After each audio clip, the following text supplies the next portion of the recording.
Hello and welcome to episode number 70 of The Pitcher or the Hitter, the podcast by the M-SABR Dynasty League for the M-SABR Dynasty League. I am Cam. I'm Sahil.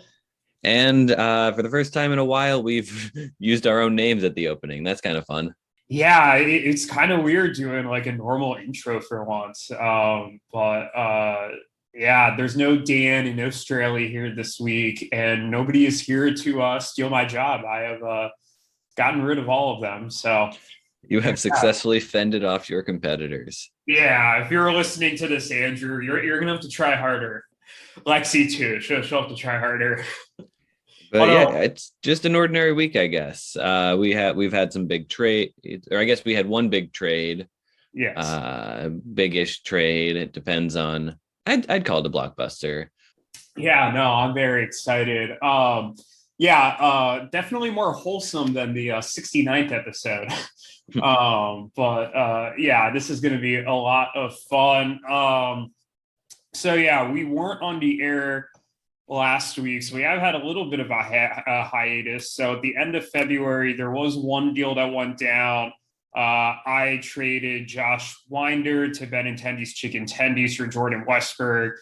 I don't really want to spend a lot of time on this, but basically Winder's a 25-year-old pitcher that more fits Alex's timeline, and he's a twin, which appeals to Zach. Westburg was a guy I've been trying to acquire from them for a year. This was a need-for-need trade that worked out. Is there anything you really want to say about this before we get to the blockbuster, Cam? No, not really. I mean, Josh Winder, I talked a couple weeks ago about the types of guys who make their way into the Fangraphs top 100 list suddenly. There's the Wander Franco type who rockets up every other board afterwards. And the other type is the Josh Winder type. They're a 24, 25-year-old starting pitcher who's big league ready, but probably not going to do much. And that's kind of what I'm thinking of him. I'm not super high on Josh Winder, and I think you did well to trade him away for someone who I like. I like Westburg. I do too. I think he's like a borderline top 100 prospect right now, and I think in a couple months with some of the promotions, I think he'll be in the back end of a lot of these top 100 lists. Always nice to acquire an Oriole as well. But speaking of both Orioles and players who cracked that Fangraphs top 100 list, A+ transition, let's talk about the big trade that went down a couple of days ago. This was Giovanni is a Wonderland has agreed to trade Trey Mancini and shortstop prospect Josh Smith to EVO for Joey Votto and Henry Davis, the number one overall pick in the MLB draft this past season. Who wants to start, you or me? I'll start because you're going to have more to say. Yeah. I don't know how you keep doing it. I don't know what you do in these negotiations, but you got the two best players in this deal. That's what I told you after the trade. I think let me see what my comment was after the trade. I said, this fucking guy. That was all I said in the Dynasty chat. And I mean, it's like, come on, how do you turn Trey Mancini? Trey Mancini's good. And will he be first base and outfield eligible or just first base? He is only first base eligible, and I do not see a scenario where he gets outfield eligibility back if he stays in Baltimore. And even if they do trade him before or during the season, he didn't play a single inning in the outfield last year, just split time between first and DH. All right, well, there you go. And then there's also Josh Smith, or I believe this is Josh H. Smith on Fangraphs, correct? Let me double check that. I didn't. Either way, he's the Josh Winder of shortstops. He's maybe big league ready, and he broke onto the Fangraphs top 100 going into this season. I think a lot of his value is from his defense, although he did hit well in a little bit of AA time this past year. He's had high BABIPs throughout the minors. He has no power. I don't think he's a super fantasy relevant guy. He has it well, but I mean, I don't know. Maybe his value goes up with Josh Young being hurt, but I think he's at best a Nick Madrigal type, and I'm not sure that's the most valuable. But what you got first and foremost Henry Davis, first round draft pick this past draft, huge prospect, huge catching prospect, one of a lot of great catching prospects. Actually, we've talked about this off air, but we're kind of in a golden age of catching prospects. There's so many good ones out there. And Henry Davis is just one of many. Maybe 4 or 5 years from now, we're going to be seeing a lot of great hitting catchers in the majors. That'd be fun. But either way, I like Henry Davis a lot. He'll make his way up through the minors quickly, or I guess as quickly as any catcher can. And then the other player you got is my favorite player of all time, Joey Votto, who, I mean, he really had a great bounce back year in 2021. He had home runs in 7 consecutive games, very nearly, or it might have been 6, very nearly 7. But either way, it was a lot of games in a row, very nearly another game in a row where he hit a long fly ball off the top of the Citi Field wall, which would have been a home run in a lot of parks to extend the streak. But either way, his StatCast page is phenomenal. He is phenomenal. You acquired him. I think he's going to frustrate you in April and May. You're going to want to trade him then if you do hold on to him then, but he's going to get hot in June and July. He's going to have another good season, I hope. And I mean, to have gotten him and Henry Davis for Mancini and Josh H. Smith is just a steal for you. Yeah. But before I analyze this trade on my end, there are 4 Josh Smiths in the Fangraph system. There's just Josh Smith, so plain Josh Smith. You got your Josh A. Smith, your Josh D. Smith, and your Josh H. Smith. I believe Josh A. Smith and pitched for the Reds for a while, and maybe Josh D. Smith also did. Josh D. Smith was never a Red. Josh A. Smith was. He was just one in that long line of terrible relief pitchers they used in 2015 and 2016. Yeah, it's man, gotta love this Josh Smith train. Just I wonder if they have like get-togethers, or it's like that Spider-Man meme, if they like see each other at the ballpark. It's like, you're Josh Smith, but I'm Josh Smith. Yeah, well, the king of the Josh Smiths is still the basketball player. That is true. I wonder if there are any other famous Josh Smiths throughout history that we need to be aware of. Yeah, basketball player, played 13 years. There's a bunch of different soccer players, a cricketer, some artists, an English politician, a New York politician. The New York politician was also the son of a Josh Smith. Apparently there is a band called Ashes Remain that's based in Baltimore, funnily enough, and the lead singer is Josh Smith. Ashes Remain. They sound like a weird metal band. They're a Christian band. That's fun. American Christian rock. There you go. And then there's a bassist for Hailstorm, which is a hard rock heavy metal band. Ashes Remain is from Baltimore, Maryland, where Josh Smith of Florida and Ryan Nalepa met at a summer youth camp during worship services. They prayed about forming a band, and then they did. So there you go. That we've got a lot of Josh's Smith. Josh's Smith. There really needs to be a Josh's Smith convention. God, there's a state that does this, and I forget what the name is, but there's like a specific name, and they like all go to a state and they vote on who the best person with that name is. And this year is like a 4-year-old. Oh yeah, that was like the Kevin fight or something. Yeah. Oh my God, Ashes Remain. Their songs are getting mad plays on Spotify. 90 million plays on their top song. Wow. Who is listening to them? I feel like we all will when you put it in as one of the songs for the podcast this week. You're right. It's gonna. Oh man. Well, this means this tangent needs to stay in for sure. It's anyway. Yes. This tangent needs to stay, but it also needs to end right now. It does. Let me break down this from my perspective. Yeah, so first and foremost, trading away Trey Mancini was not an easy decision. I think he's my favorite current Oriole. The story's great. It's really awesome how he's bounced back from cancer. He was actually at one point in the middle of the season led the AL in RBIs. He did tire a bit down the stretch.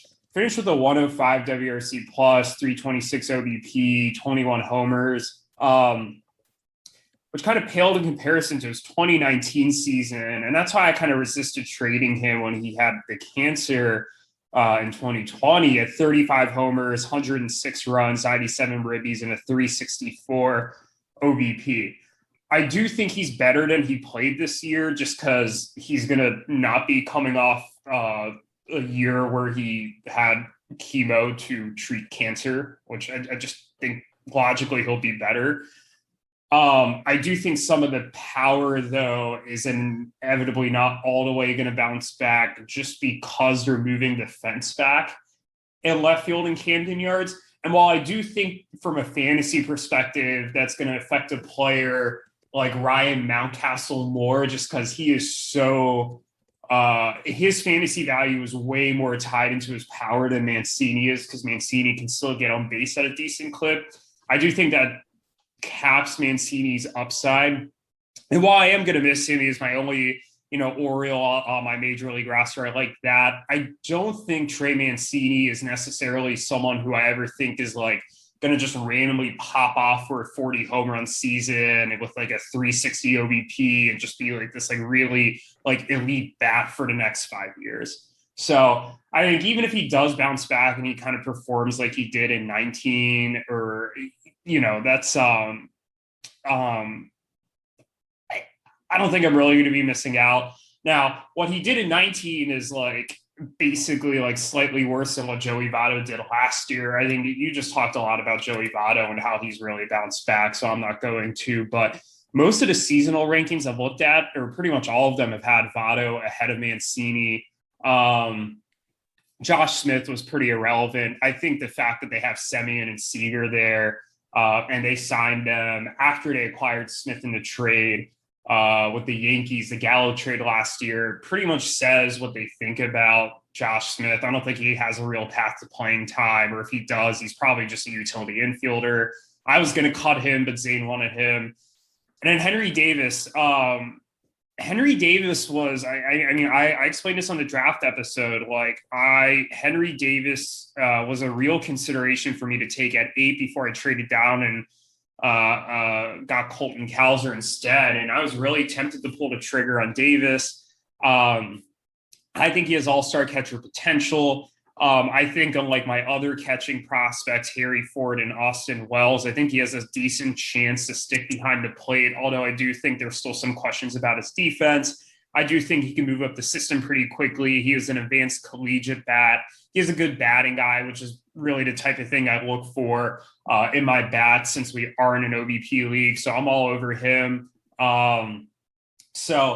I feel like I've been trying to, and I'll get into this a little more later when I go into my season preview, but I'm trying to improve the farm system while also keeping my major league team as good as it can be. And I feel like I got an upgrade at first base for the short term while also upgrading my farm in the long term. I think from Zane's perspective, it's a little interesting to me that he was quick to trade away Henry Davis. And I will say that this was a pretty brief negotiation. It really did not take a lot of time to negotiate at all. Like once I kind of put Davis's name out there in an offer, this pretty much came together. But If you recall, he gave up 10, 17, and 18 to go get Davis because he believed that Davis was kind of at the end of the tier there. I think you mentioned me off air. You'd probably rather have the combination of Kalzer, Jay Allen, and Sam Bachman that ended up being 10, 17, and 18. And I'd agree with you, but, also Zane believes he's at the end of a tier and that he can be an all-star catcher. I have no problem with him making that move, especially with the number of picks that he has. But it is a little curious to me that he was then so quick to move Henry Davis, especially for a package for, a solid major leaguer, but, not like a top tier bat.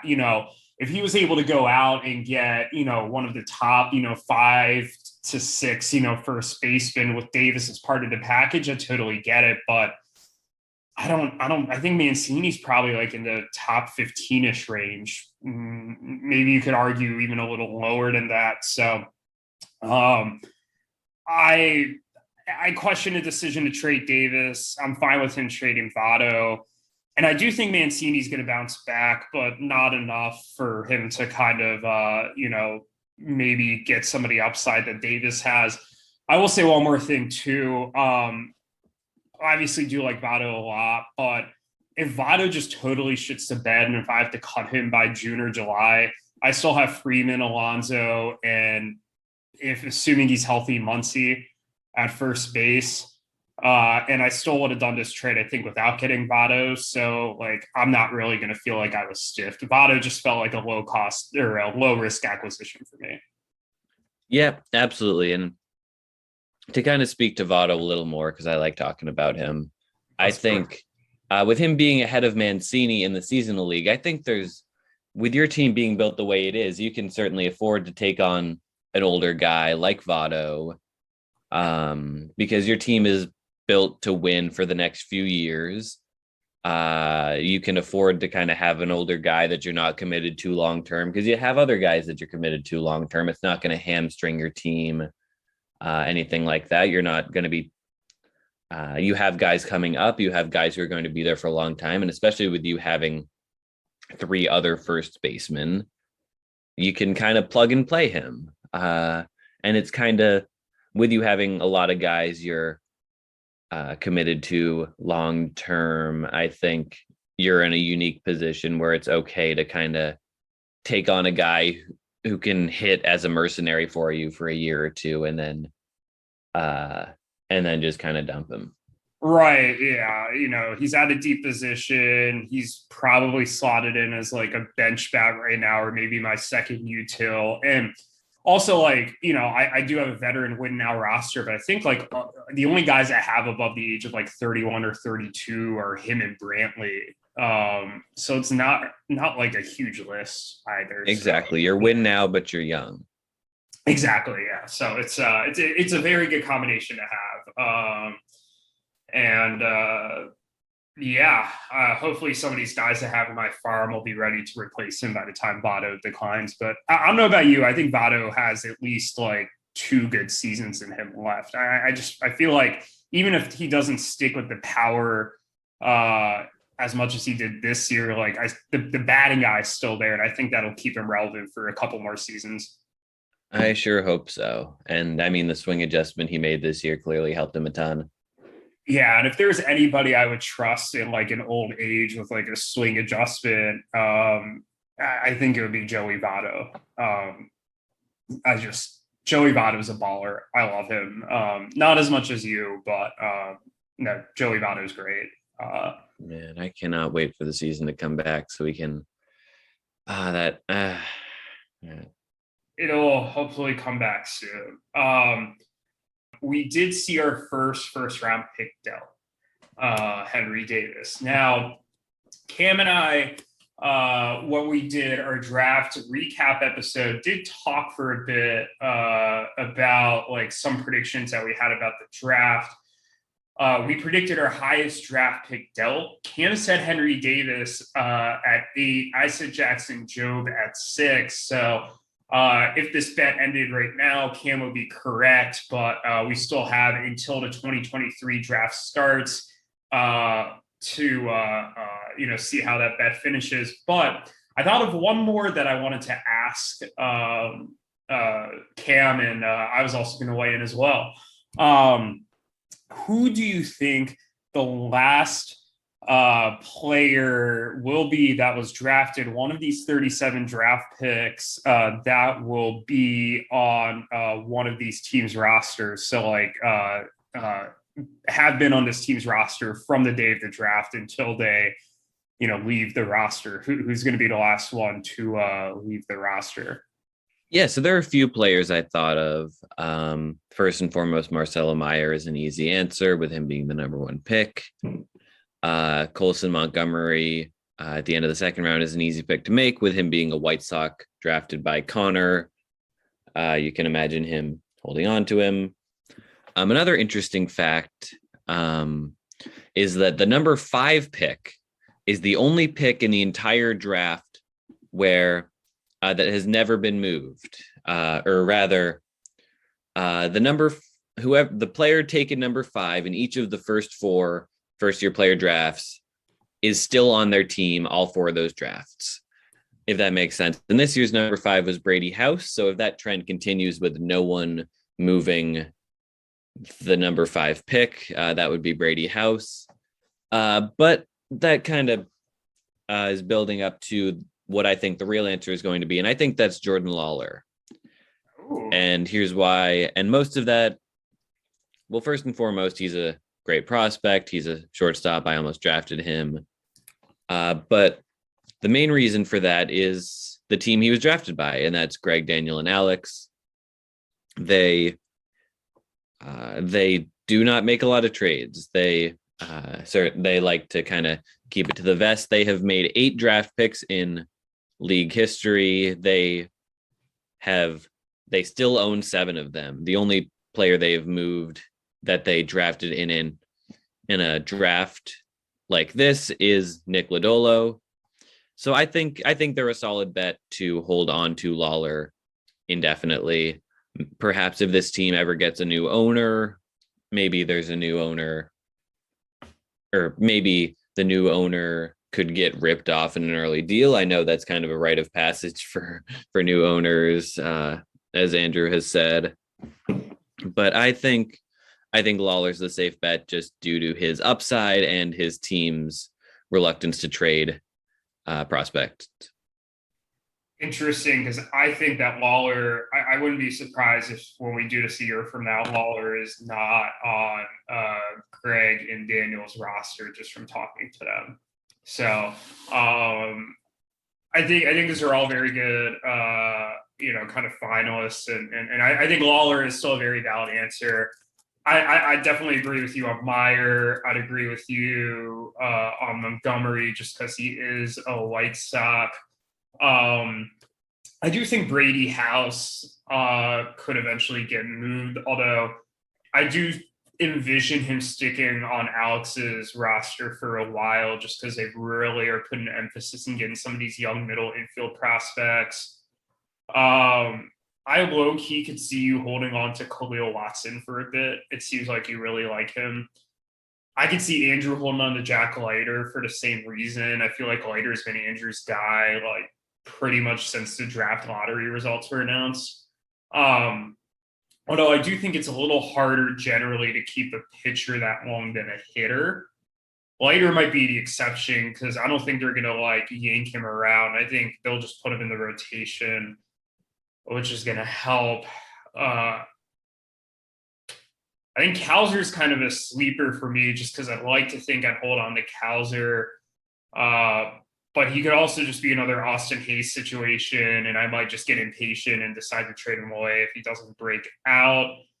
So I'm going to go kind of with the easy pick here, and I'm going to say it's Marcelo Meyer, but I think Leiter, Watson, House are also, and Montgomery are also other good options. And let's see if I can pull out a late round sleeper here just for fun. Frank Mozzucato. I was actually about to say him. I was just like, I could see EVO holding on to him for the meme, and appreciate you doing the voice. It's always the highlight of our recording.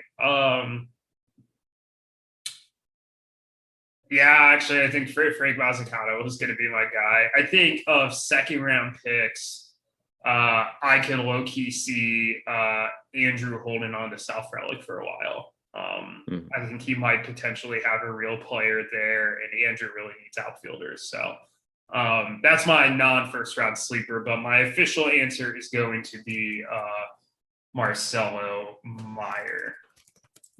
All right, so there you have it. Interesting you say that you've heard that they are looking to move on from Jordan Lawler, the Bellies. Do you want to elaborate on that from what you've heard? I would say they're looking to move him, but I get the sense that they would move him if the right offer comes. I don't think it's one of those where like he's just like so openly on the trade block that they're planning on moving him though. But I get the sense that they're looking to upgrade at outfield. They think that they are a win now team, and if they could get that outfield upgrade, Lawler would definitely be the type of guy they'd be willing to move to achieve that goal. All right, are we ready to move on to the next segment? Yeah, are we going to take a short break? Now let's keep rolling. Let's take a short break. All right.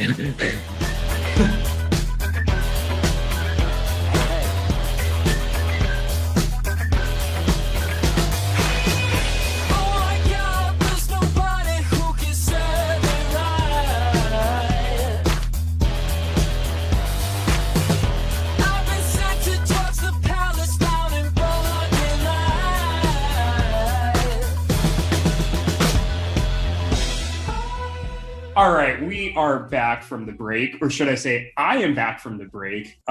We talked about at the beginning of the episode how we have, been trying to kick me off for a while. You know, Lexi tried to steal my identity. We all know identity theft's not a joke. And then Andrew tried to take my job. But I have finally kicked my co-host Cam out, and it is just me now.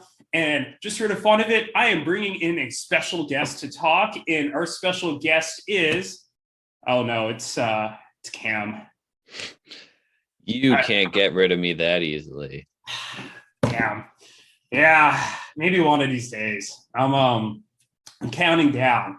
We could have the full 2-hour podcast about Chad Muller on the day you're not here. But it's all right. We're here for your team preview. I'm incredibly excited to talk about the Liam Hendriks experience. And it's nice to have you on as a special guest. Is this your first time special guesting on the podcast? It is not. It's, I believe, the second time. There was the one time back when I had COVID, you and Eric hosted together, but you had me on to give my interview about my team as the special guest. That is true. Yeah, I forgot about that. Yeah, that was a fun one. Always nice to have Eric on, but always nice to have some of these special guests on as well. But let's dive in right here. You have had a pretty interesting offseason, in my opinion. You have made a few solid trades here. Let's just kind of start by asking, like, what was kind of your goal going into the offseason? And do you feel like you have achieved those goals? Do you feel like there's more that you need to do? Kind of like, what was your mindset after losing a rough semis matchup to Eric? Yeah, so my mindset has kind of been to get my pitching younger. And I'm not sure I've fully accomplished that. I did get rid of Hyunjin Ryu, but maybe I didn't. I guess you could say I didn't accomplish the second part of that by acquiring a younger pitcher. That has been easier said than done. But I guess trading Ryu for, let's say, Syndergaard when he comes back, that's certainly not a bad trade if Syndergaard pitches to his potential. But also other deals just kind of fell into my lap. Like the Rendon deal wasn't anything I was planning on doing before the off season, but it really just kind of kind of came through for me, and I'm very happy with it because I like Rendon a lot. I think he's still got the potential to be a top 10 player in the league, even though he wasn't particularly great this past year. And I mean, Harrison Bader, getting him for Ryu, I think he's going to kind of help with my stolen base numbers. And I think it's been a successful offseason for me, even if it hasn't quite been what I thought it would be. I like that. Yeah, I feel like it's kind of hard to go into each offseason expecting that like the perfect result is going to occur, but I feel like you've definitely taken advantage of some opportunities that you've had and really improved an already good roster. Now, there are a couple of players I wanted to talk about specifically. Since you did mention younger players, let's start with some of these younger bats here. You had three really like highly ranked prospects that came up either at the tail end of 2020 or during 2021. And none of them really performed to expectations. I'm talking about Joe Adell, Jared Kelenic, and Alec Bohm. How are you feeling about them right now? What's your plan for them? You know, do you feel like you want to stick with them? Are you particularly concerned about them, or do you think they're really gonna, you know, kind of right the ship next year, take this next step, and become really solid contributors for you? I'm just curious to hear your thoughts on them.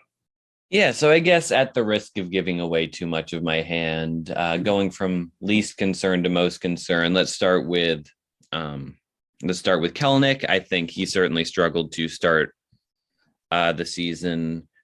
Wow, he had a lot of plate appearances in 2021. He was not great, but he kind of got a little bit better throughout the year. He had some moments throughout the rest of the season. He was involved in a few walk-offs that could certainly have built his confidence. I think he's got a lot of room to improve, and I think he'll be just fine. There's a reason he was a top 5 prospect in the league. Alec Bohm was one of my stars in the late 2020 season, especially in the playoffs. He was a machine down the stretch. And he did struggle in 2021. The on base was 305. He only hit 7 homers. But I mean, the strikeouts went up a lot as well. He ended up going down to AAA. So he was certainly frustrating, but I mean, he's still been hitting the ball hard. I think a lot of his struggles could have come down to bad luck. And just kind of hitting the ball right at people. I think he'll be fine for the most part, but he's kind of at the point where if he doesn't shape up by May, he could potentially be off my roster. And then Joe Adell, he's kind of now struggled in 2 separate stints in the majors now. I still think he's got all the upside in the world, but the strikeout rate is certainly concerning, even if the power numbers I am confident in. I don't know. If he fixes a couple things in his swing, there's certainly a lot of upside. I am kind of hoping he starts the season in the minors. If that is a possibility, who knows with the shortened season what's going to happen. But he did hit well to end the season. I'm reading right now over his final, 16 games, he hit 300. So there's something there. I'm the least confident in him of the 3, but I certainly still think he's a great asset and he could break out in 2022. So I guess to sum it all up, if 2 of these 3 guys broke out this year, I would be ecstatic. If one of them broke out, that would be great for my team. I could move on from one of them and kind of keep with the other if they kind of turn into an okay player. It's tough because they are all kind of in similar spots. And you can even, to an extent, throw Kyle Lewis in there because he was great in 2020, his rookie year, not as good in 21. I think I'm more committed to him just because I I made a trade for him. I am confident in the underlying numbers. I think he hit the ball better in 2021 than in his rookie year, even though the results weren't there. But overall, I think having a lot of good young players with this upside is a good problem to have. Yeah, dare I throw another young player in that mix too? Miso. Is it the Miso Man? It is the Miso Man. Love me some Miso Man. No, The difference with him though is he was great in the majors in 2021. He just couldn't stay healthy. Yeah, I just typed a Miso Horner Fangraphs to find his page, and then remembered his name is actually Nico. So I wanted to pull up his actual numbers. But 382 OBP this past year. Miso was pretty solid. Let's move over to the pitching side for a bit here. I know you talked about this desire to get younger on the pitching staff. And in 2020, you did have two names, players who were 30 or older who were, I believe, top three in the Cy Young race in the NL. And I believe in one of their cases, you correct me if I'm wrong, Trevor Bauer won the Cy Young for the Reds in 2020. Am I correct? He did. You are correct. Right. So you got Trevor Bauer and Yu Darvish there. And I'm sure you have very sky-high expectations for them. In seasonal leagues, they're being drafted as like top 5 pitchers last year. And neither of them, for very different reasons, kind of gave you the return that you were expecting. Let's start with Trevor Bauer here. What's your plan with Trevor Bauer? I just because he's a tricky one. I think he's going to be suspended to start the year. Are you willing to wait him out, or and I know you probably don't want to reveal too much of your hand, but I guess, how are you feeling about Trevor Bauer right now? I think I've got to wait him out, right? I mean, yeah, Trevor Bauer, what more is there to say? And I mean, I certainly don't want to be a person who's defending Trevor Bauer. So who knows what's going to happen with him? I think I'm going to hold on to him for the time being. But he's a good pitcher. That's certainly something he is. Yeah, I mean, I agree. I think you're kind of stuck in kind of a really shitty position with him here, and it's kind of hard to do anything but wait and see at this point until there is a bit more clarity. But yeah, he is really, it's just not a good situation. Let's move over to you, Darvish. I guess. Yes, you Darvish. I like him. Yeah, he is older. He's not coming off as good of a season as he did in 2020. But he did kind of finish a bit strong. Are you still in on Yu Darvish?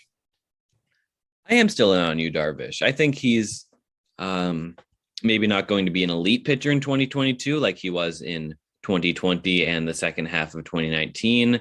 But I have always liked him. I've seen quite a few nasty gifs of him working out in the offseason. Have you seen those? Just the movement on, I believe it was his 2-seam or something like that.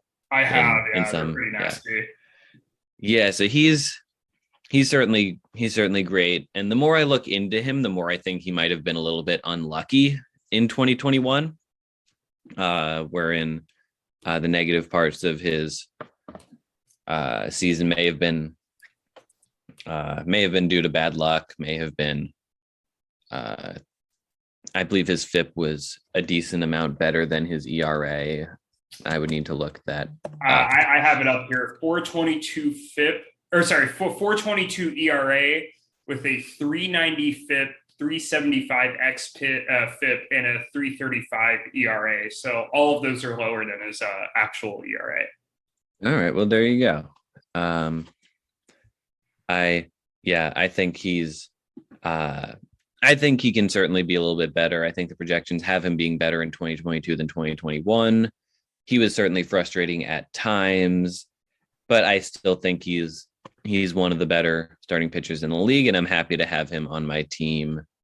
And even especially at Petco Park, which is the pitcher's park in the league. I'm happy to, I guess, kind of ride with him for now and write another chapter into the famous Darvish for Snell trade. Oh man, that Darvish for Snell trade. I keep forgetting that that's where you got Darvish from. That was, I want to look this one up quickly. That was the Darvish and Dunning for Snell. That was the 5th trade in league history, and you still have him. I'd be really curious to see if there's any player that I guess EBO still has Trey Turner from that first deal, and that is the earliest player that has been traded that is still on the same roster. But I believe I think either Tristan McKenzie, unless Connor traded him away after that and then reacquired him, or you did, Darvish. yes. Yeah, okay, so you Darvish is second, which is kind of crazy to think about. But that is a good segue into my next question. So when you talk about Cam Kane in this Dynasty League, I don't know about you, but the first word I think of is prospects. And unfortunately for me, you have a good prospect at the catcher position in Adley Rutschman. But you also acquired a catcher this offseason who was involved in a 4th trade in league history. Great segue. Sean Murphy. Now, Sean Murphy, definitely did not have the best season last year. He did have the collapse lung that he was dealing with. But he's still a very solid young catcher in his own right. And you do have some other catching depth in the minors with Corey Lee of the Astros sitting in AAA, and potentially Sean Murphy's future teammate in Tyler Soderstrom sitting in Single A.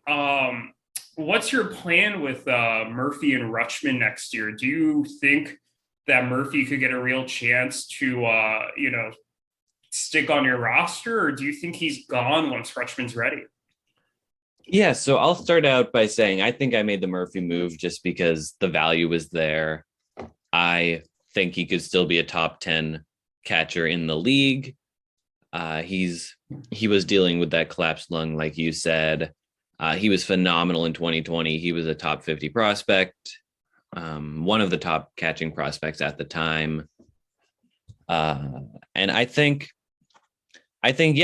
he's certainly worthy of being a starting catcher on any team. Well, not any team, but on most teams in this league. And with Adley coming up, who's to say I call him up right away, especially if Sean Murphy's playing well. I can certainly play the wait and see game with Adley. With him being a catcher, I can hold on to him to see, is he going to hit right away? If not, I can keep him in the minors for a little bit. And if Sean Murphy's hitting well, I'm not opposed to keeping both for a while.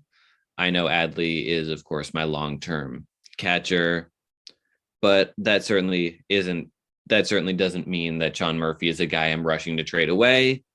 But with that being said, especially if he starts out hot, I could see myself trading him away to a team that needs a catcher. I think there could be certainly a lot of good fits there. But yeah, he's not necessarily like a guy who I'm going to cut once Adley comes up, because he's got a lot of value in and of himself. Yeah, no, I think you hit the nail on the head. I personally felt very victimized by Sean Murphy last year. It was very frustrating owning him at the end of the year when Yan Gomes was cutting into his playing time, but lots of upside there.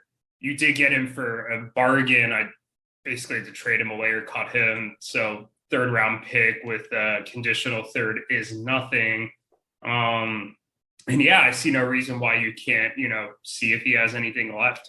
I think that's a very good call. But beyond Adley Rutschman, you do have a number of prospects here that are scratching the majors. You have Jose Barrero, who is listed in the spreadsheet already in the majors and is closing in on his at-bats limit. But 5 players who ended the season in AAA, including Vidal Brujan, the aforementioned Adley Rutschman, Jeter Downs, Nolan Gorman, Corey Lee, and a couple other players in AA who could be close to reaching the majors, and I could see making it to the majors this year, and Grayson Rodriguez, Brian Rocchio, George Valera, and Peyton Battenfield. Now, you also have one of the better major league rosters, as we mentioned before. You're in the semis. Are you concerned about a potential logjam here?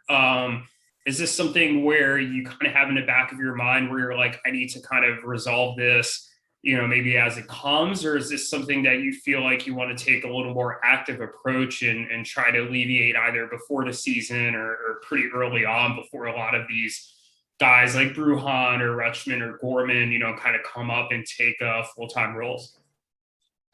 Yeah, it's certainly in the back of my mind, but I wouldn't say I'm concerned. I think it's a good problem to have, having a lot of guys being able to fight for playing time on my team. Starting with Jose Barrero, I think he's someone who I could easily slot into my roster without a problem. There will certainly be a spot for him if he becomes the regular everyday catcher for the Reds, which I suspect he will. And other guys like Bruhan, he's going to be good enough where he'll find a way onto my team. And there will be injuries in various spots, I'm sure, where I will be able to put guys when they get called up onto my roster. Maybe a guy like Harrison Bader will kind of bust in 2022 and he'll get cut. And I think certainly it would help me a little bit to make a trade. If I could trade a couple of young guys for a starting pitcher, that's not something that's imminent. I've certainly tried to do that. No one's biting right now, but I could see later in the season, there's nothing urgent about what I'm trying to do just yet. I could see me making a deadline deal of some sort to if I want to get a younger pitcher for some prospects. I think there's something that can be done there, but I think my farm system is kind of coming into its own, and I'd be happy with graduating some of these guys onto my major league roster, and I think I'll be able to find room for them no matter what happens.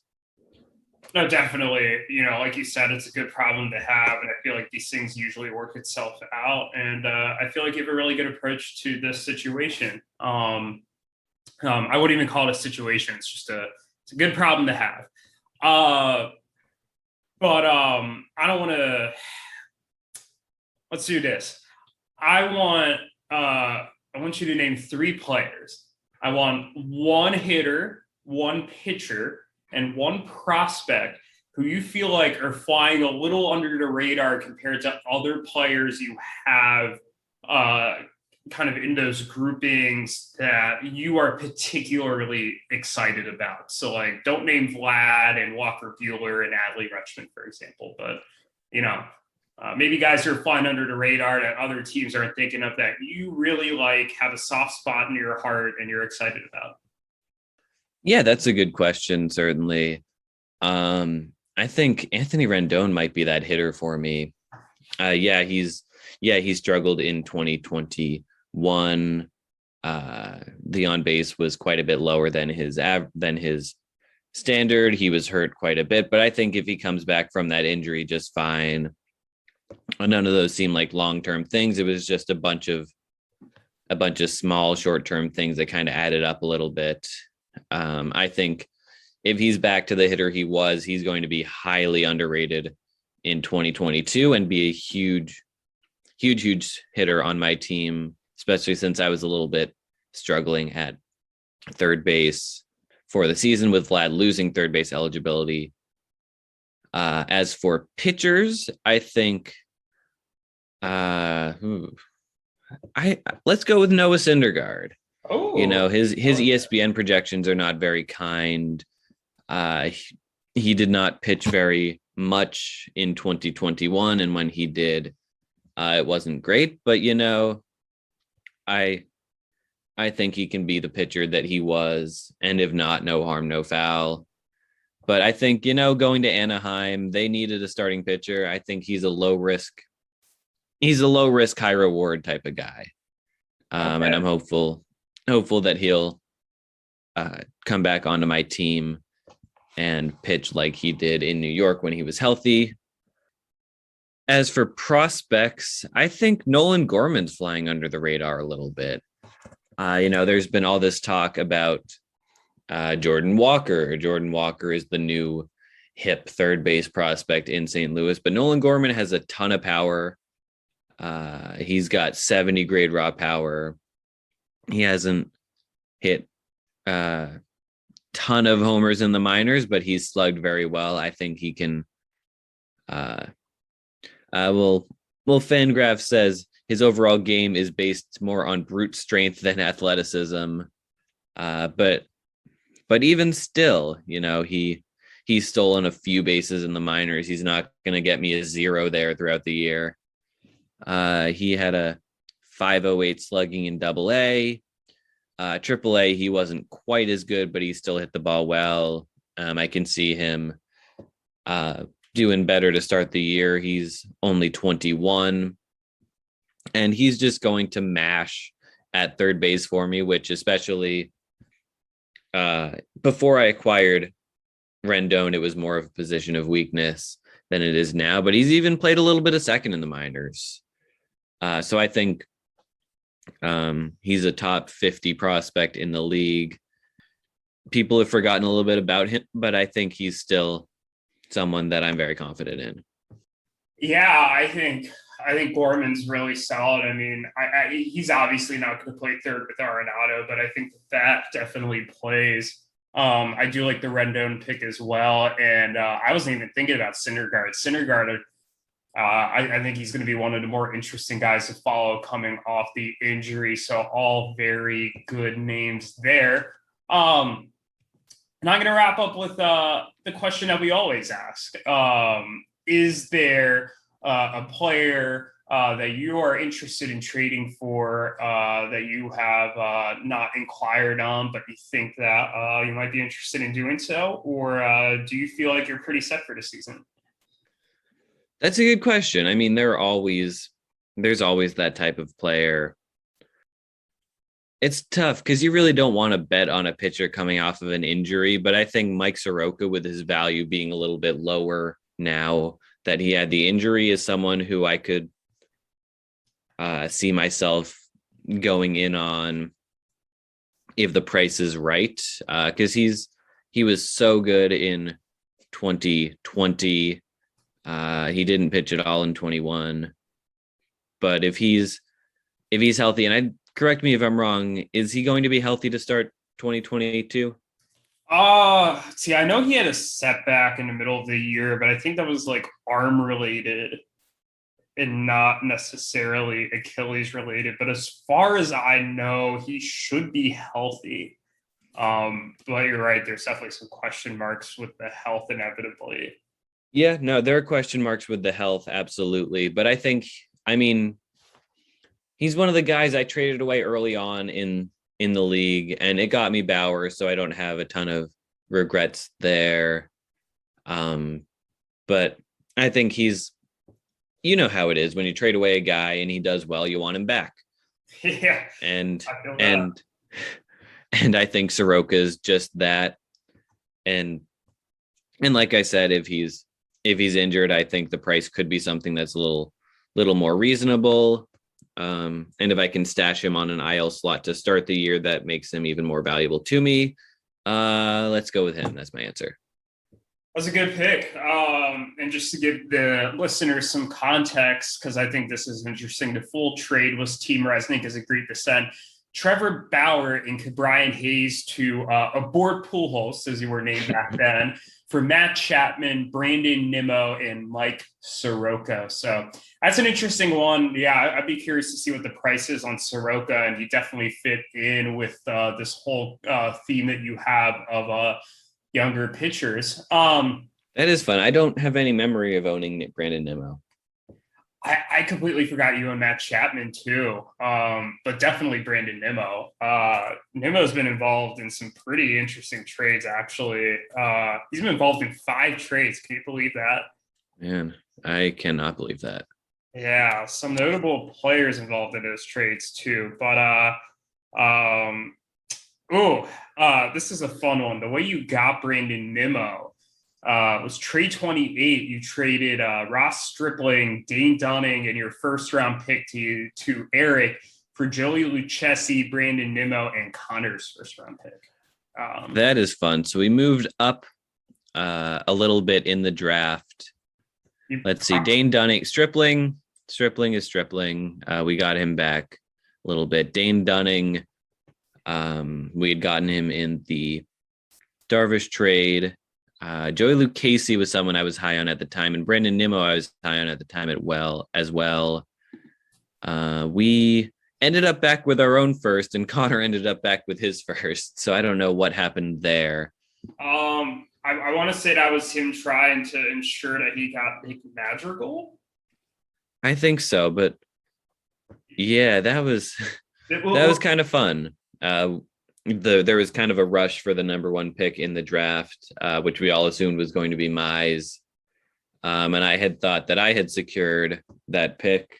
But for whatever, and let's see what exactly we did with that pick. Because it must have been an interesting trade. Sure it was. You ended up drafting Joey Bart 3rd overall with your pick, so you definitely drafted high. It was also the draft where you got Jared Kelenic at the end of the first round, 12th overall. That's probably the most impactful pick you made in that draft.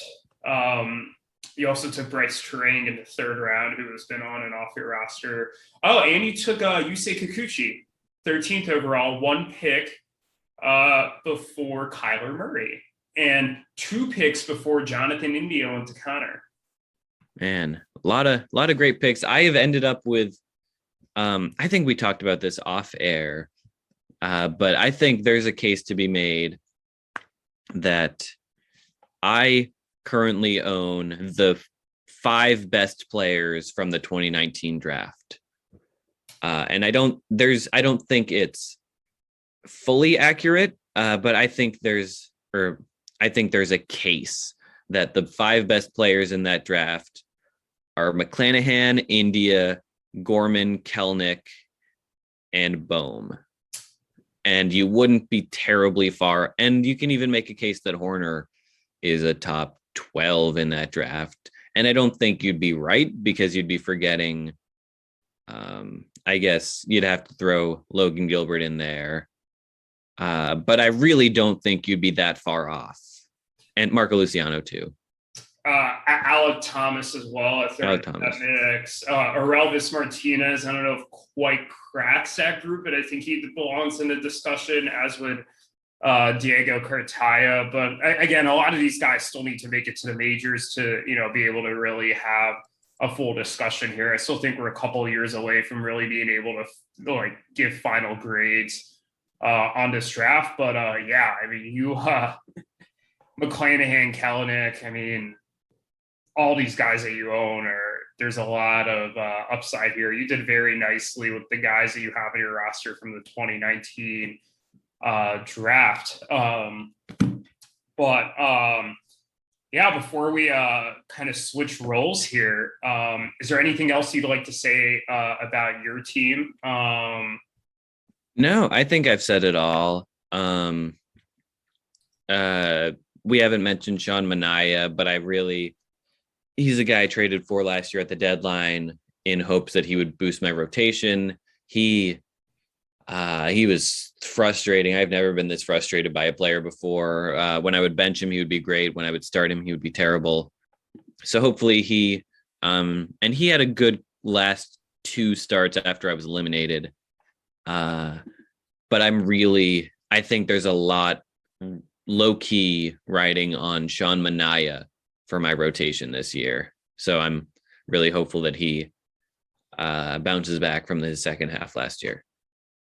That's interesting because he's not too old. I want to say he's like just turned 30. So, he could be part of that like relatively younger group of starting pitchers that you have, and really help your rotation. I mean, we didn't even mention Shane McClanahan and Tyler Mahle, who really broke out last year, and those are young arms that join Walker Buehler in that rotation. So if Sean Manaea can provide some depth there, I mean, I already think you have one of the top rotations in the league.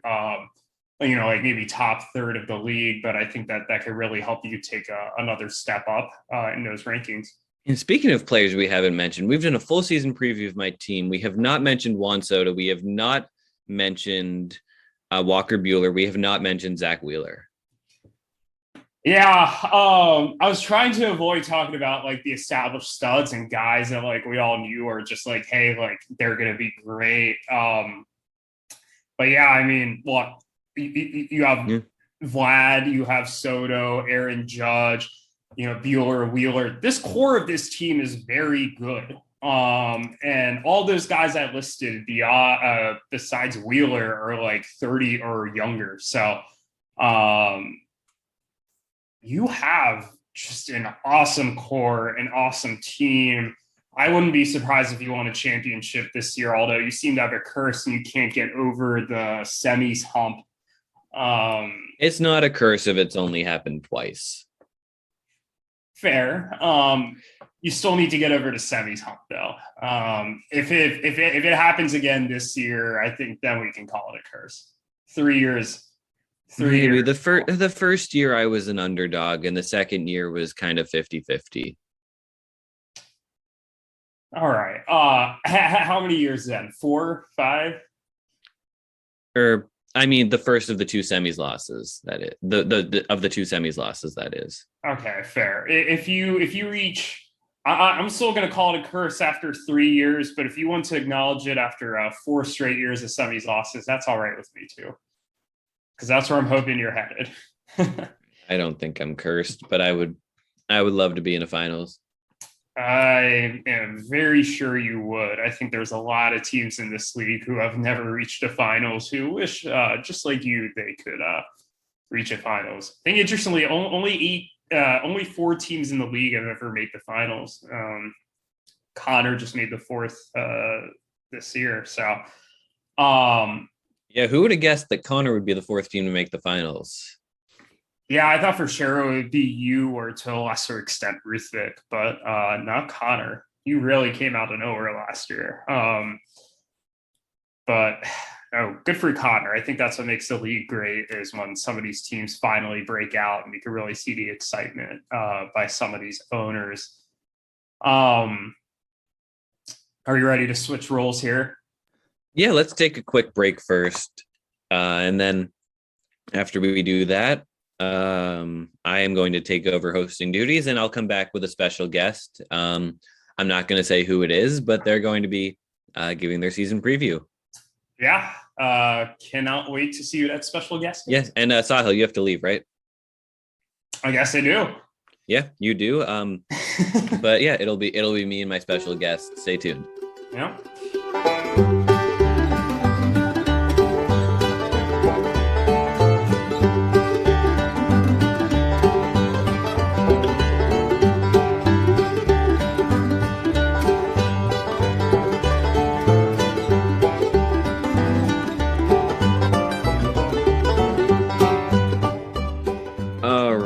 I am back now. Sahil had to leave, but I'm back with a special guest. I have not read my note as to who it's going to be, so I'm going to be just as surprised as you are. And it's Sahil.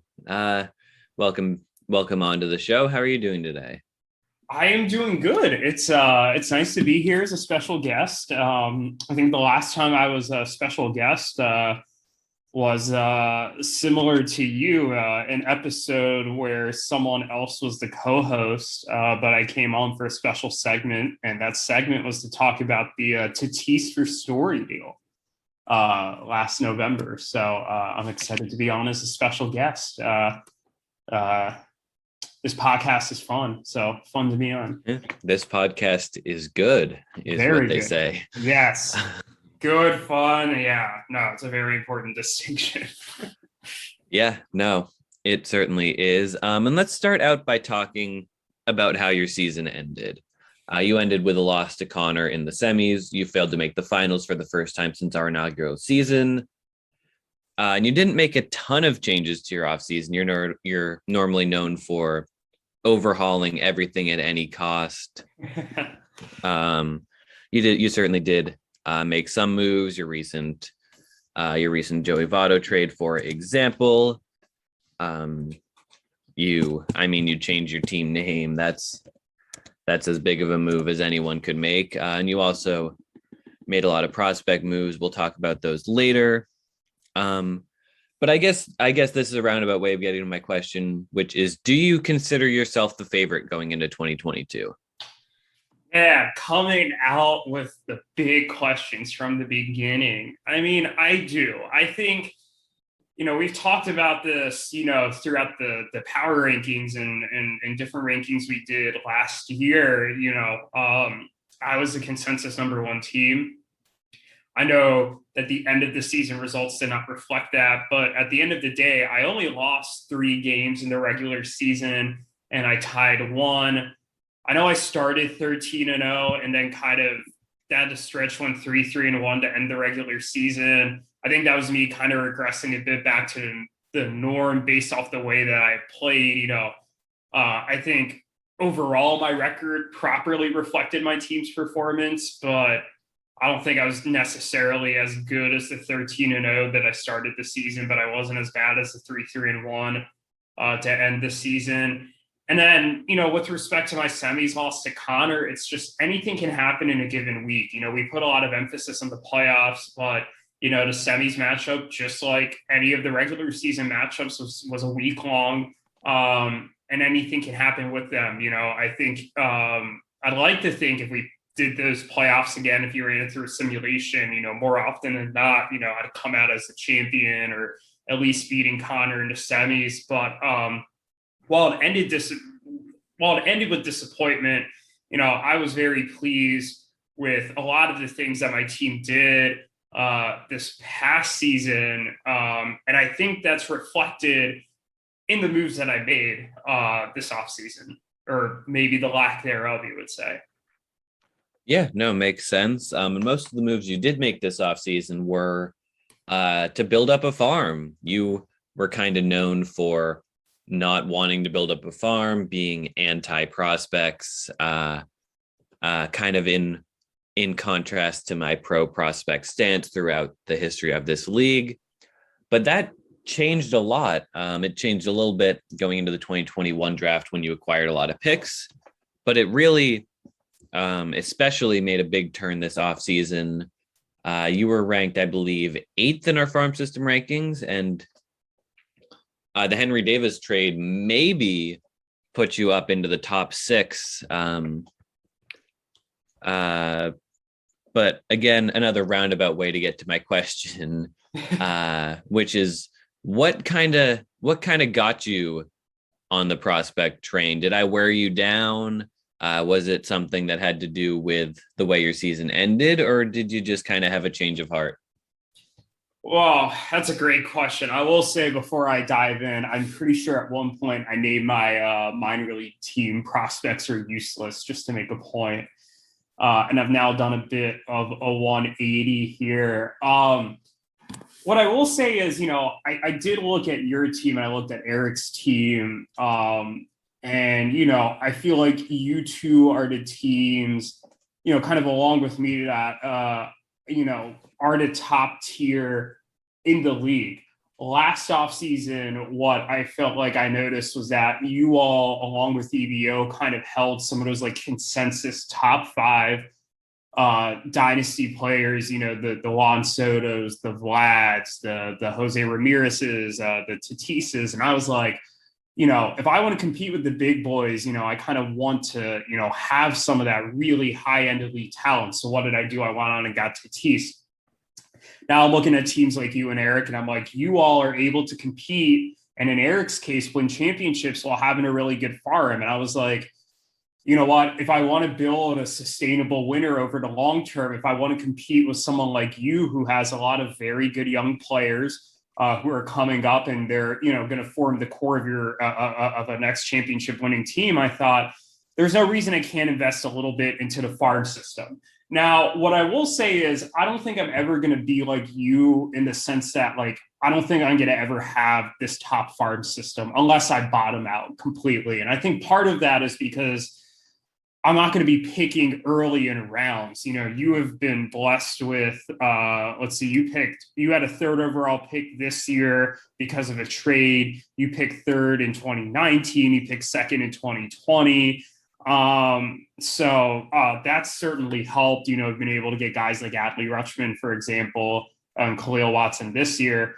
But I also don't want to be sitting at like 10th, 11th, 12th. And maybe some of these prospects I acquire end up eventually being used as trade chips, but I like to think that I can build enough of a solid core where some of these guys can get promoted and can be part of my next winner. And I don't necessarily just need to rely on what I think is an unparalleled ability to make, very, good trades, to be able to compete and build a winner over the long term. So I'm incredibly excited about where the farm is at right now. But I also will say that none of this would be possible if I did not feel comfortable about where the major league roster is. The major league roster is always going to be first for me as long as I feel like I'm a contending team, because that's the ultimate goal. You want to win championships, and you want to put together a major league roster that's capable of doing that.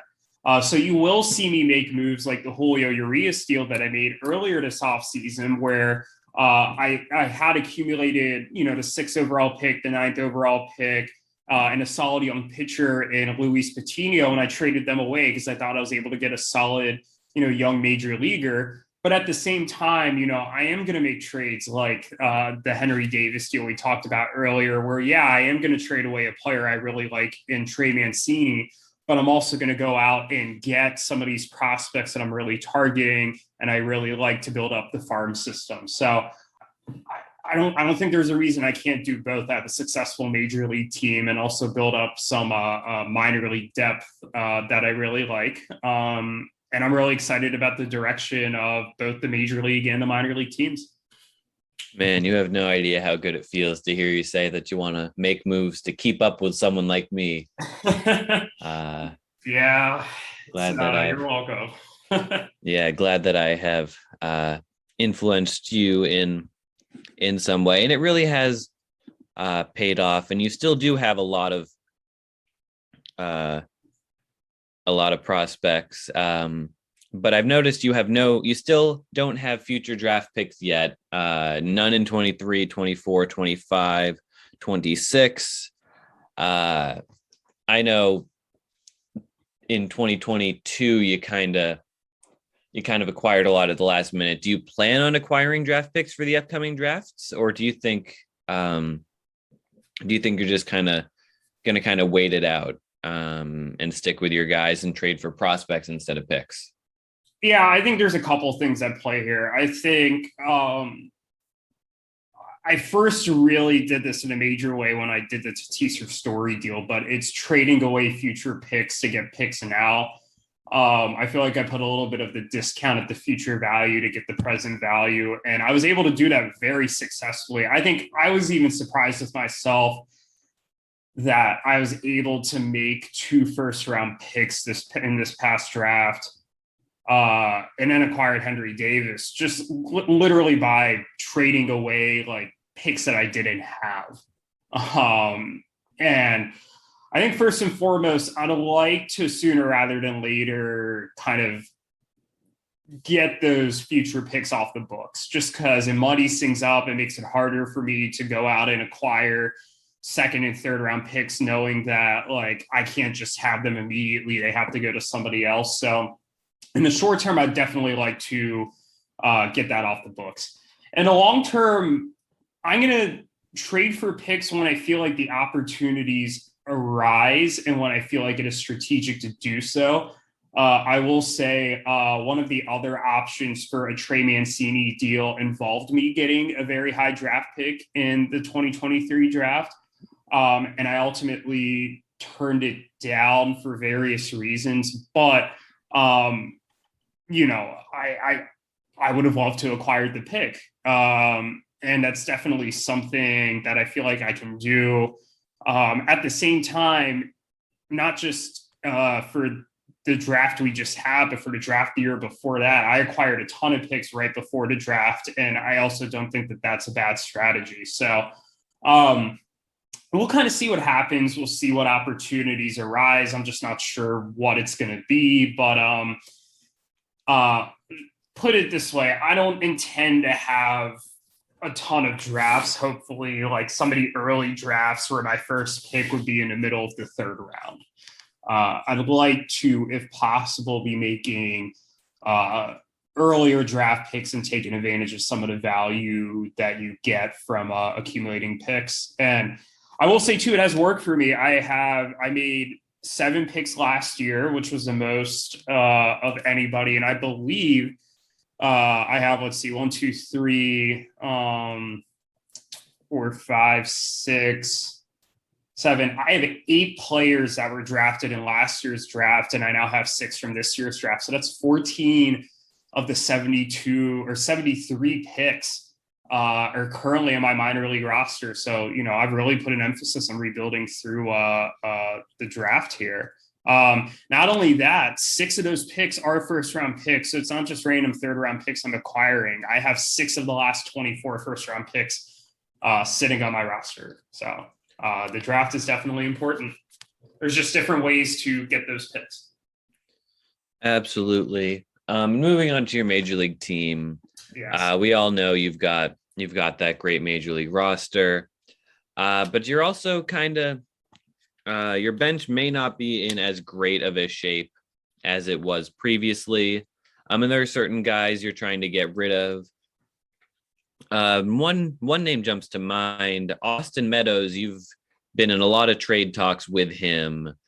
You've kind of made no secret that he's a guy that you're kind of looking to move on from. What do you think of him, and how is that looking? Do you think he'll be on your team come opening day? Yeah, Meadows is an interesting case. I wouldn't say I'm actively trying to move Meadows as much as I feel like with any player, if I feel like an interesting opportunity comes up, I will debate it. When I acquired Austin Meadows before the 2020 season, he was coming off a fantastic all-star 2019 season at the age of, I want to say 24. 24, 33 homers, 12 stolen bases, 364 OBP, 144 WRC plus, and a fantastic StatCast page. And I was like, he's a star. 2020 he had COVID. I gave him a pass. He was also hurt. And then last year, the average wasn't there. The OBP wasn't there. He had 106 ribbies and 27 homers, but the steals kind of went away. It was still a solid season for fantasy purposes, but definitely not what I was expecting. I do think that there's some swing changes that he could make where he could hit a few more line drives. I think right now his launch angle is a little bit too high. It's not quite where it was in 2019. And I think that some swing changes can hopefully correct it. I think another concern is that he's not that good against lefties, and a team like the Rays are probably going to platoon him a bit. I do have the outfield depth where I can plug and play other guys in there. But, you know, he's going to be 27 in May. He still has a lot of potential, a lot of upside. And I feel like I've been hesitant to move him because we've seen that upside with him in 2019. Whereas somebody like Trey Mancini, I don't necessarily think has that upside, which is why it's a little easier to move him. But as my outfield 4 or 5, I think he's probably one of the better outfield 4 or 5s among our dynasty teams. I will say, though, while we're talking about Austin Meadows, I can dive into my outfield a little bit here. That is a position with a lot of question marks, which I think also much, which also in a way makes it a little easier, a little harder to move on from Meadows. I feel like, we all know what's happened with Christian Yelich. The back injuries have really hurt him. Last year, he just wasn't quite the same player. Same with 2020. George Springer and Ketel Marte were great last year, but he just couldn't stay healthy. Castellanos, I think, was probably the best of the bunch. Michael Brantley was this solid self, albeit now with a bunch of upside. And Miles Straw, I just got this offseason, who I think can provide some real stolen bases. So a lot of players that are very solid have shown a lot of things in the past, but I think all of them have some sort of question mark. So it's been kind of easier to be like, let me hold on to Meadows and let's see kind of like which one of these outfielders kind of stick and can kind of either rebound or stay healthy or kind of keep up performances from last year, which, I'm not sure are repeatable.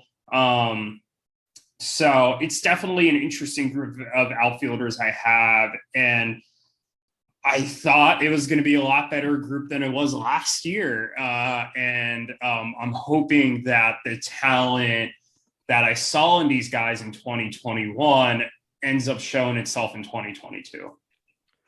No, absolutely. Always want your players to perform to their full potential. And if they do, it can be deadly. So I'm going to ask you a question you asked me, which is name one hitter, one pitcher, and one prospect on your team who are maybe flying a little under the radar that you want to give a little bit of a shout out to briefly.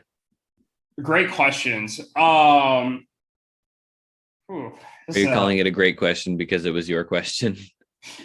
You know what? I probably should have thought of the answer to this question, but I think part of the problem is a lot of the major leaguers I have, I just feel like are really good, and I don't know how they would qualify. I want to talk about Miles Straw for the hitter. Miles Straw stole 30 bases last year, and he did that starting the season in Houston, where for the most part he was batting lower in the lineup. And then he got traded to Cleveland, where he was batting pretty much leadoff every day. And the pace of stolen bases that he had in Cleveland was higher than the pace of stolen bases that he had in Houston. Now, a lot of people are just like, well, he could just be the next Malik Smith. But what I like about Miles Straw is that he has very good plate discipline. So he has, I'm going to pull up the exact number here. He had a 10.5% walk rate last year, which is really solid. And he didn't have a ton of, Ks either. 19% K rate's very solid. The other thing is his zone contact rate is really elite. I think on a recent podcast I listened to about Straw, I think it was something like 92%. So, he's making a lot of contact. He's got elite sprint speed. So even if those balls aren't necessarily going, deep all the time, he's able to leg out a lot of singles. I think he has a really good approach at the plate. I think he can have more than the 30 stolen bases he had this past season, batting leadoff in Cleveland. I think he could approach that 35 to 40 mark. I think he's going to score a lot of runs batting in front of Jose Ramirez and Franmil Reyes, among some of the other, solid bats that are there in that Cleveland lineup. And, for a team that, I finished last in stolen bases last year, 71. If you just add his 30 stolen bases that have 101 last year, that would put me at 8th in stolen bases. I think he can make a real difference for my team. Maybe stolen bases is not a category every week that I expect to lose. Maybe he could, really help me win that category a few of the weeks. So I got him for very little. Nick Bitsko in a third. In the big scheme of things of, trades I made this offseason, it was relatively minor, but he's somebody I'm pretty excited about. So you asked about a pitcher, and I am... Again, another tough one. I feel like the obvious answer would be to pick somebody from my rotation, but I'm not. I'm going to pick Jonathan Loaisaga. And I would just like, I don't think there's much more that needs to be said than other than like, I would encourage you all to look at his StatCast page. This is one of the reasons that I decided to keep him, despite the fact I didn't think he was, necessarily in the mix to get saves for the Yankees this year. I'm just going to read these numbers here. It's wild. 99 on the percentile on the average exit velocity, 99 percentile hard hit, 99 percentile xWOBA, 99 percentile xERA, 99 percentile xSlug, 99 percentile chase rate, 99 percentile fastball velocity. Yes, I said 99 for all of those categories, 93 for X batting average, 97 for barrel percentage. All his other ones are similarly read. I think he's the Yankees closer in waiting. And I think he could even take over for Chapman this year. I mean, Chapman definitely had some struggles at times last year. I think he's a really good pitcher. He's going to rack up a lot of holds. The peripherals are elite, and I think that's really going to help. I know I did, make a couple additions to my rotation, and I am really excited about my rotation. I think that's where I have the biggest advantage in the league, comparative to other positions. But I'm really curious to see how Loisaga does this year. The prospects, that's a really good question as well. There's a lot of guys I'm excited about. So for some reason, interestingly, half of my prospects are Orioles and Cubs. It's 5 of each. I don't know how that happened. But one guy that I feel like I've been talking your ear off about recently that's not on either of those teams. I know who this is going to be. Yeah, is Brandon Williamson. I feel like he's come a little out of nowhere. Like he was really good in the minors this past season. I think a lot of the not just the fantasy community, but like the actual baseball scouts doing their rankings have really come around on him. Pretty much every ranking I've seen has him over Emerson Hancock, and I think there's a lot of people in this league who are very high on Emerson Hancock. Williamson, I know we don't have access to like minor league StatCast numbers, but like a lot of these scouting reports I'm reading say that they're elite. Brandon Williamson has the best ranked fastball of players in Baseball America's top 100 per a recent article that they just put out. He's in Double-A right now. I would not be surprised if he cracks, the Mariners rotation by the end of the season. They do a really good job of pitching development. And he's somebody I'm incredibly excited about. I think him, along with Mick Abel, who I also got this offseason, forms a really nice 1-2 punch of pitchers atop my farm system here. Yeah, no, all good choices. Absolutely. And yeah, that's the last main question I had. Moving on to the standard question we ask all teams every year, which is, of course, is there any player who you have not reached out on another team, but you might want to acquire him at some point? Oh, that's a good question. Me, I make a ton of trades. So I pretty much reach out on everybody I am interested in. I'll say one guy that I feel like I could still find space for in my outfield if I wanted to, and that I've been high on in trying to acquire for a while now, is Trent Grisham. I like the power speed blend. I do know that, the second half of his season wasn't as good, but I thought the first half was really solid. And I know he's injured in the second half, so I'm willing to bet he's going to be a bit better. He's young. So I think he's been traded a couple times this offseason, but I've not been able to get my hands on him. But he's a guy I'd definitely be interested in acquiring. I feel like the Mancini Votto trade I just made kind of wrapped up the majority of the moves that I was planning on making. But I will also say that, I am still interested in making some additions to the farm system. So if an opportunity arises to improve the farm system, I wouldn't be opposed either. There are a lot of solid prospects around that I'd be interested in acquiring.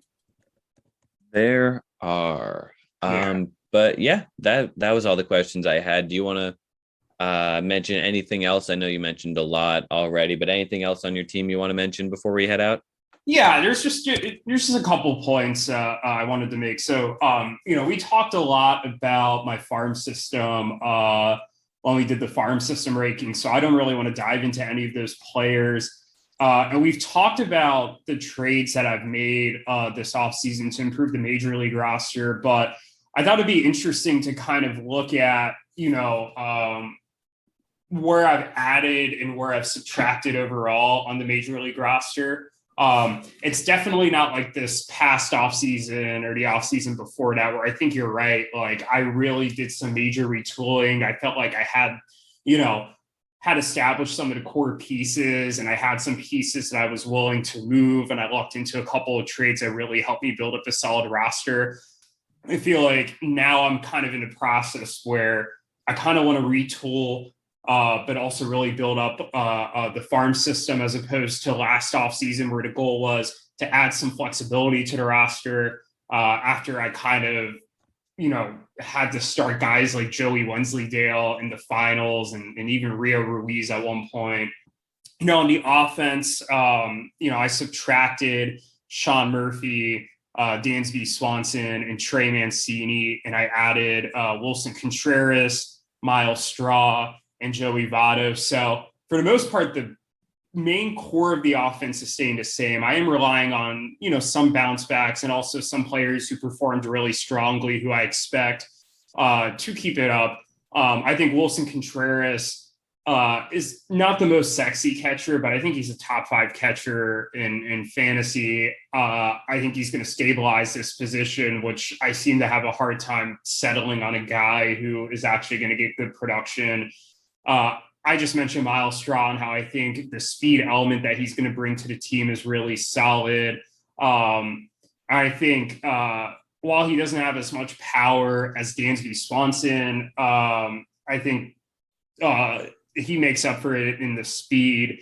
And Swanson really slumped for me down the stretch. I do have Tatis and Correa. So that was another example of a trade where I traded a major leaguer to get some younger assets, and I was really happy about. And I do think on the pitcher side, I briefly mentioned Julio Urias, 25 years old, coming off of a fantastic season.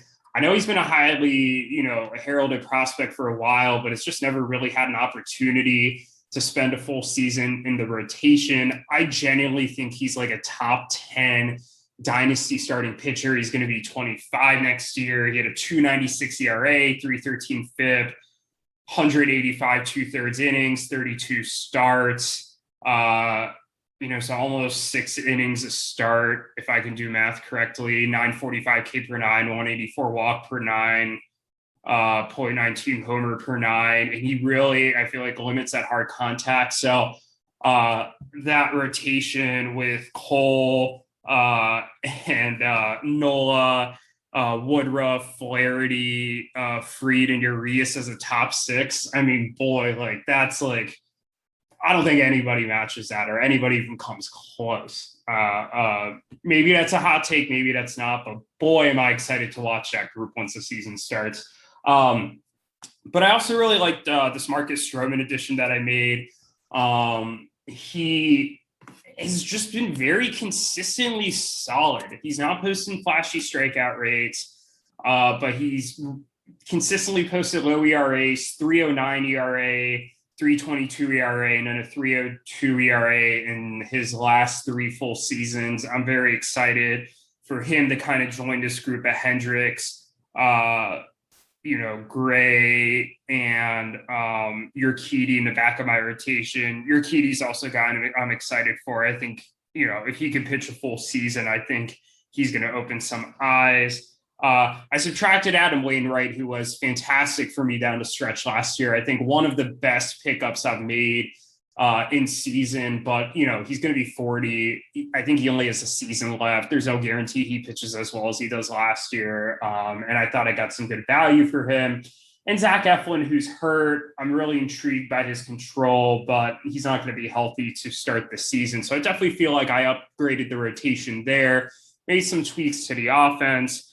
Yeah, there's some guys that I'm banking on, staying healthy or bouncing back that didn't, kind of names like Chapman, Kevin Biggio, who you all remember the 20-minute rant I had about him.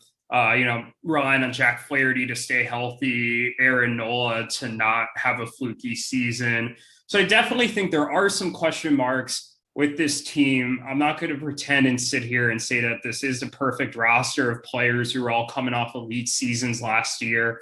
But I do think I've built a very well-constructed major league roster with pieces that fit well together with some solid depth, players that I really like, that I really enjoy rooting for, and a minor league system that, and I think you agreed with me when I said this off the air, that I think might be the most improved farm system, since the beginning of the offseason. And I'm incredibly excited to see where this team, how they're going to perform in 2022. And I think there's no reason that, I can't win another championship this year. So, I'm just very excited to see how this team performs. Yeah, it's going to be a lot of fun competing with you this year. Hopefully we get the 1 and 2 seeds again. Hopefully it's in a different order this time. But I'm sure you'd like that. Yeah, no, that's all the time we have for today, though. How do you want to end this one? I don't know. Usually I feel like it just kind of comes to us. No, that's okay. We can just kind of stop. Bring me out, come and find me in the dark now. Every day by myself I'm breaking down. I don't wanna fight alone anymore. Bring me out from the prison of my own pride. My God, I need a hope I can't deny. In the end I'm realizing I was never meant to fight on my own. This podcast is good. Yeah, it's good.